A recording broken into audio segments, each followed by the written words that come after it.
take a good look, because this is going to be the last time this guy's going to have a normal engine in it. So, I just failed inspection because of excessive oil blow-by coming out of the exhaust. It's blue, so they won't even test you with visible exhaust out in New Jersey. So, we're going to rip this engine out and get it rebuilt. But, we're going to add a little twist. We're going to make it into a stroker. Ooh. So, just went to the IKEA of men, Harbor Freight. Got me an engine stand. This is the 2-ton version, so I figure go big or go home, and with them, you know, everything's cheap enough, you might as well go as big as you can. So, this is literally, I put this together yesterday, so can't wait to try it out. It's gonna be exciting. So, this is gonna be the first time that I've ever taken the engine out before, so, you know, it'll be fun, it'll be interesting. I'm sure there'll be lots of cursing. So, let's see. I've got an automatic transmission, AW4. That thing's got those E12 bolts on the top that have to come out. That's something special you have to look into. Besides that, I can't think of any other really special tools you need. But, let's start it up one last time just to see how she purrs.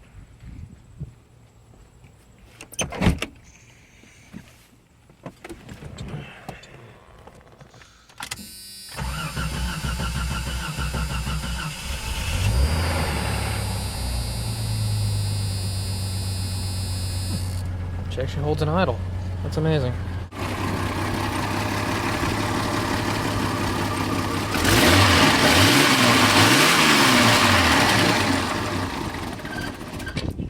It doesn't sound all that bad, but for some reason she keeps stalling out when she's cold. I don't know. I don't really care. And the exhaust might be a little smoky when you rev it up like bam, bam, bam, but whatever. Alright, let's see if I can't stop talking forever and just pull this fucking thing out. We're gonna have to take out lots of things. And instead of telling you for half an hour, I'm just gonna show you. So, let's start removing shit.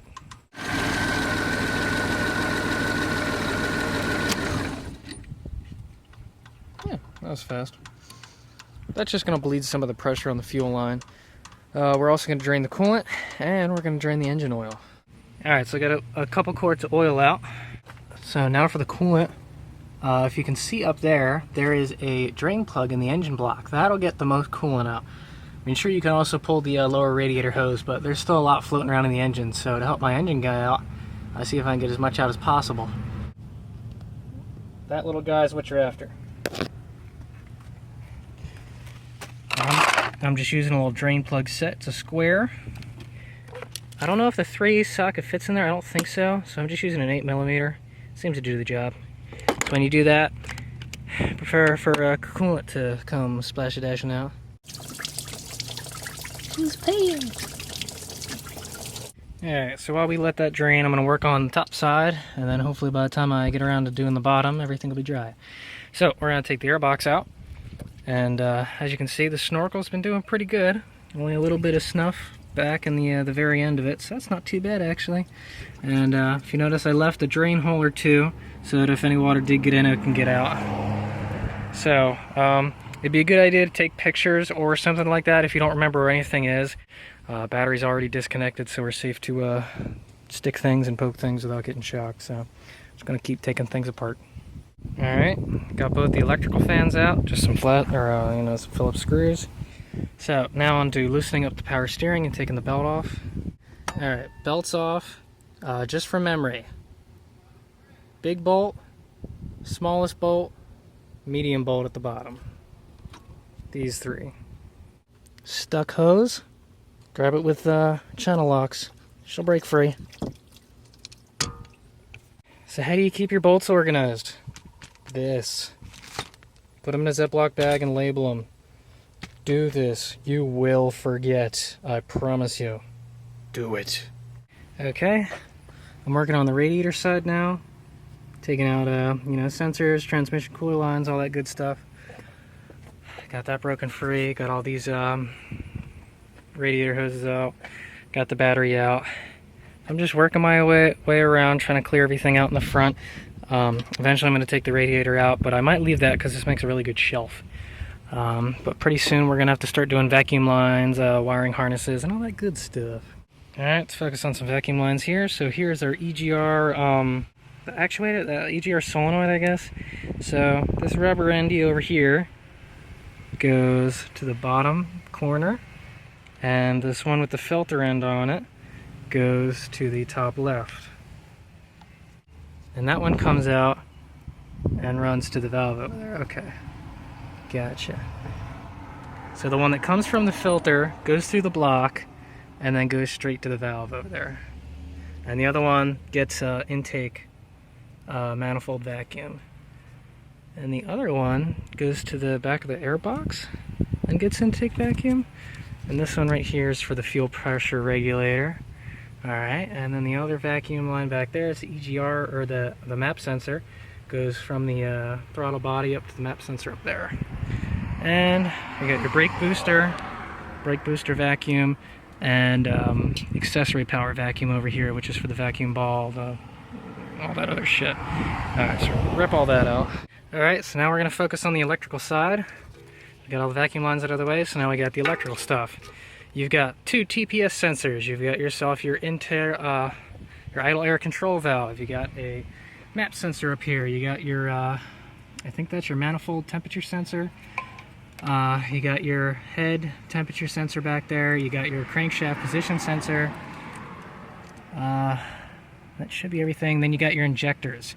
Something cool about the injectors, you can see how many times they've been taken off by how many of the stupid metal clips are missing.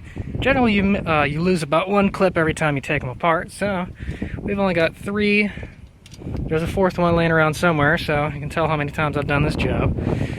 Alright, now that they're all popped up, and by the way, you take those clips off with a little pick. Get one of these guys, and you get in there and pop it and bring it around and pull it up. So once all that's disconnected, you can move this out of the way, almost. Underneath, you have your O2 sensor and your NOx sensor. Once those are disconnected, then you can bring the rest of this wire harness up and out of the way. Alright, so we're underneath. I actually forgot one. So we have our O2 sensor, our NOx sensor, which has another one of those injector clips on there. It's the same exact harness style. And then over here you got your ECU temperature sensor that goes into the engine block. Yes, this thing has 3 technical temperature sensor thingies. Alright, so once that's done, you can bring that up top. And you're free! Come here, boy. Excellent. Get out of here. Sweet. Alright, this junk will run 100 times better now we don't know none of their electronics. Yes, sir. That's pretty much the bare bones of it. All that's left now is fuel lines, really. And throttle linkage stuffy. Alright, if you got any cigarettes, you might want to put them out for this step. So, here we got our fuel lines. This little tab is hiding underneath of this, so you'll have to unscrew this, take that tab out, and then you can pull this guy out. So, magic trick with this, same as the transmission cooler line. You're going to take some of your needle nose pliers, if you don't have any fuel line tools or whatever. Well, this doesn't need the fuel line tool. You just pinch this and then pull back, and it should come out as long as you're pinching it right. Now this one still had some fuel in it when I pulled it out. But you can see the O-ring in there. You're going to have to make sure that you take them out when you replace these. These are one-time use, unless you can find O-rings or something, of course. But, you know, they should be replaced. So we're going to keep them out of the way. And then once all that evaporates, you can go back to smoking your cigar or whatever. Okay, we're getting there. Okay, on the passenger side of the truck, there's another wiring harness with some thingies on it. So you got your oil pressure sender right here. You got some kind of distributor doodad in there, I don't know what that is. And then you got your starter signal wire that you'll have to take off the starter, and then after that you can take this guy out that loops under there. Also, that nut has to come off so you can take all the grounding stuff off. That was a pain in the ass because the nut actually got stuck to the new negative cable that I made for the alternator, so I had to whack a wrench a couple times to get her free. Alright, disconnect some more wires. Alright, our alternator's out there. So there's an extremely high chance that you're not going to have one like mine. So I custom built this bracket, but I had 2 bolts. I had one that was grounding to the frame, from the mount to the engine and all that good stuff. But you will have a positive cable that you'll have to disconnect along with the electrical connector of your alternator. So that's part of that other harness we took off. So now everything is pretty much free on this end of the spectrum. So I can move all that shit out of the way. If you have an alternator, you're definitely gonna have to take it off because that'll be down there. You'll have to take that bracket off. And then up here you'll have the AC compressor. You're not gonna wanna disconnect these lines because the system is under pressure. So you'll wanna just move it over to the side like we did with the power steering pump. All right, it's time to remove the tool bench. I mean the upper rad support. You got 10 millimeter bolts here and T30 Torx on this side and that side. You also have some bolts up here if your front clip thingy isn't broken. So you're gonna lift back and up and wiggle, and this whole thing will come out. I think that stud over there snapped, but I can't tell. So, all right, with that out of the way, you can lift your radiator up and out of the way, along with your condenser if you have that. If you don't want to take your condenser out, you'll have to take that little bracket off and move that up and over. So just make sure that your coolant lines are free, and I'm gonna have to take that last transmission line down there at the bottom, and then I can lift the radiator out. Okay, this transmission cooler line down here, it's got a quick disconnect fitting on here. So the way that these little buggers come out is you take some somethings like these, take some needle nose pliers or something and grip that, and what that does is it lets it go. So then you take your hose, you push forward and then pull back, and it should come out after a try or two. Now it's free. So now we may remove the radiator. I don't need two hands for that. Alright, so radiator's out. Tell you what, after leaning that thing back and forth a couple times, some really brown water came out of the bottom of that. It was weird, because everything else always looked green, but I guess all the junk flows to the bottom or something. I don't know, but it was icky. So I think my condenser's okay, right? It's normal. You know, that helps the flow chooch better. More power, more better, right? Yeah. So even if I wanted to use that, it's not very efficient anymore. So might as well just take the fucker out anyway, right? How we do that's gonna be interesting now. I know that the bottom part connects to this, and I already loosened that up. The other one turns into this big hose. I might have to take the... Oh, okay, that's already free. Cool, alright. Look at that grill. Condenser's out. So the bottom line will have to get unscrewed from that, whatever the fuck that thing was. And this line will have to get unscrewed from, I think it was on the compressor side. If you're taking your stuff apart, you know. If you're still charged, you'll have to get it decharged and all that stuff. Please don't release your Freon in the atmosphere. I didn't tell you to do that. Now, all this stuff, if you want to take the clip out, if you think that'll help you get more room for this engine, it's not held in by much. I found out when I hit a tree. So it looks like we got a nut here and a nut there that holds that on. And there might be some stuff at the bottom, but it don't take much. It really don't. So we'll have to take this whole bezel out, and then we should be able to get to the unbroken nuts on that side and go nuts. So I'm sure you already know how to take this front light bezel off. That's just 4 screws and that'll come out, and you can twist this guy out. Now the magic happens down here. You're gonna have a Phillips head screw like here, and you're gonna have a nut right there. So you gotta take that nut out. You might have a Phillips head screw there, I don't know. You're gonna have a Phillips head screw here, and then what you do is you take this outer trim piece and you pry it back, and back there is where the last nut hides. So once you get that nut out, you're free. You want to make sure that your bulbs are disconnected and all that. So you got the headlight and you got your blinker down there, so make sure that's out, and then do the same thing on the other side. And this whole thing should be free, but I got this winch in the way and the wires are really pressing up against it. So I'm gonna see if I can't do some magic to wiggle this out, but it should be free. Oh my. Way to expose yourself. So this fucking bulb here was giving me a hell of a lot of shit. I don't know why, it just didn't want to come out. Finally got the fucker out of there. So there's the whole panel. Pretty weird, huh? It's like a whole Jeep in the palm of your hands, man. Cool. there you go. That's what a front clip looks like and how to take the fucker out. Cool beans, bruh. Cool beans. So, now you can find out where all the natives have been living.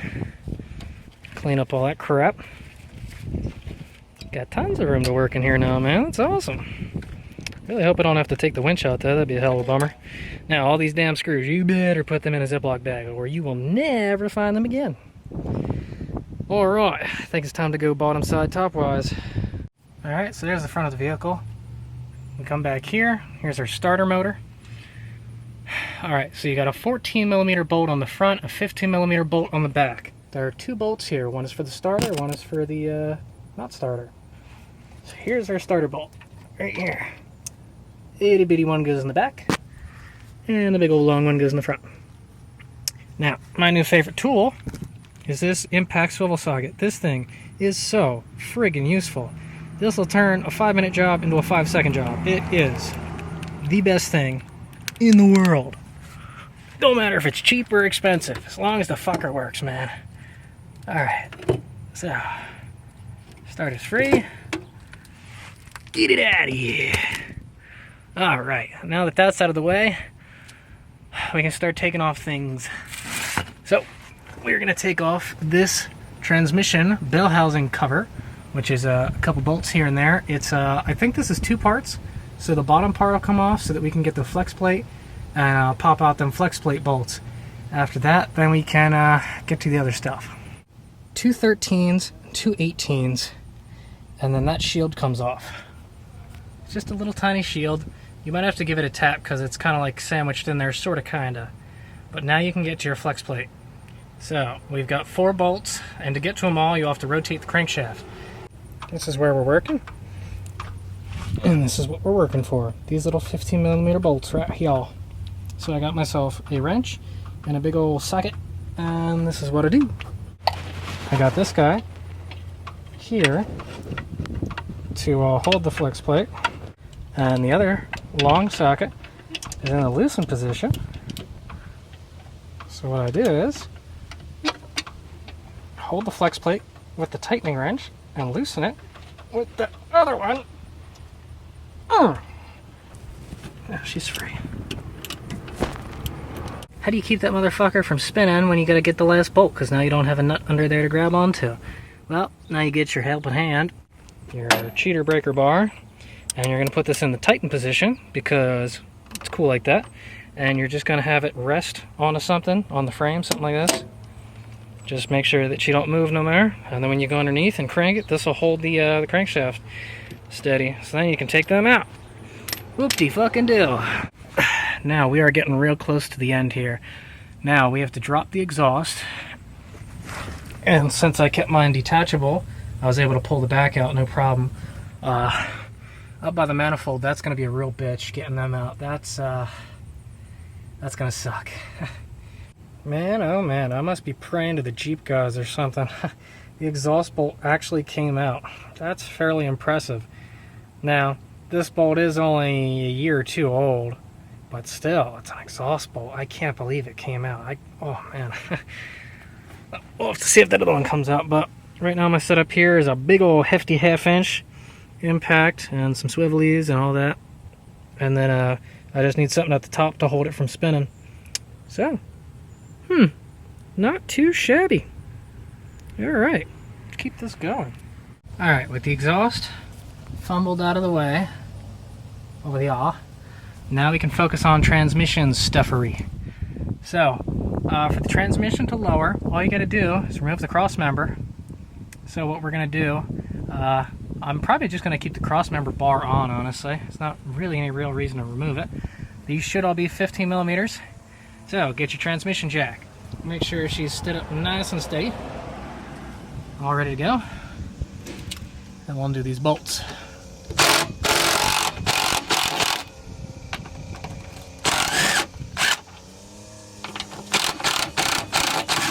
Don't lower that jack yet. We have more things to do. Shift linkage. Don't fucking forget about this. Just has to come out of the transmission side. So if you notice up in here, that has to get popped out. You're gonna need yourself a pry bar for that. A pry bar. So pry it out of that plastic thingy until it's free. You're good on that side. Back here, shift linkage.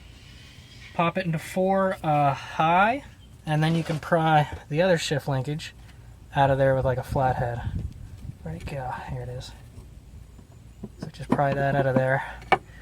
4 high is the easiest spot to get that on Cherokees. Okay, and the last one's the transmission shifter.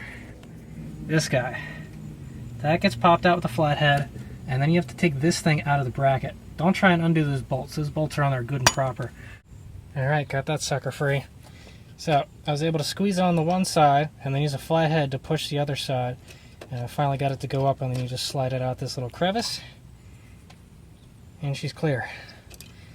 That's another thing out of the way. Okay. Now we stand clear and lower this a bit.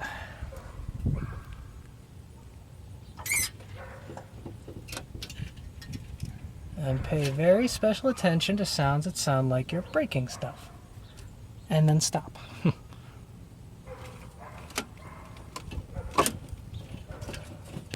Alright. Let's look around a little bit, make sure we're not caught on anything, and everything's still hunky-dory. Alright, looks about this is as far as we can safely go for the most part. So, we got a couple more bolts to go, including the 2 up there. I think that's one of them right there, the E12. No, not D12, that's a band. I'll take them bolts out and we should be able to separate some stuff. Okay, got a big old milky 16mm up here. For those of you who have not seen, this is what an E12 looks like. It's a star. Some people call these female torques, or mistakenly 12 points. This is not a 12 point, this is a 6 point. It's a star. So you're going to need yourself an E12 in order to get those top transmission bolts out. And probably a good amount of extensions if you don't have stubby arms. But there's your prize way up there. That's what you're trying to get out, that guy. So this is what you're working for. That's your star bolt. Okay, so with a E12 and a 16mm on each side, that should be all that's left on the top, and this thing should separate now with a good little tug-a-rooney. Yeah, but let me just get it. Hold on just a second. Alright, so there's a 13mm bolt that has to come out that I didn't think has to come out. Alright, there was one more 13 that I forgot about. I know I had to take these out the last time, and I forgot why until just now. So, if we come up here, so all up in here, somewhere, there was a 13mm, I think it was somewhere up here. I don't remember where, I'm sorry, the flash is dead. But that was holding the shield to the bell housing, and I forgot the shield doesn't stay on the bell housing. So, yeah, that's why those two 13s have to get taken off. There's one on the left, one on the right. And then the motherfucker will come through. Make sure that the engine is being supported in the back, because otherwise it will tilt forward until it hits something. Or tilt back or whatever. So, alright, engine's free. Now we just gotta lift it. I'm gonna mark the flex plate to torque converter, because apparently that's important for balancing or some bullshit. Okay, so you got some 15mm hardware that you gotta take off. I'm gonna take the engine mounts off with the engine. So, you have a 15 nut there, and if you come underneath, you got another 15, because there's a stud down there. And the same on the other side. So you get a 15mm bolt, and then a nut underneath. So now this thing should be free. There shouldn't be anything holding this thing back. This is what we got going on. So, on our head studs here, you're going to need 7/16 inch nuts, and they got to be coarse, which is a 14 count thread. And I got some 1/2 inch washers there to help spread out the load a little. I got one there. Something that, if you notice, I got the chains sitting sideways like this so that they stick out. That gives you a hell of a lot more thread engagement on there, because before it was only on about a thread or two, but by doing this it sits real flat and you can really get on there. So I just got this sitting on there, and this is jacked up a little bit. I've never done this before, so, you know, we'll see how this goes, see if I don't kill myself. Alright, we're gonna try this instead. We're gonna hook up on this side, see if it don't come out straight.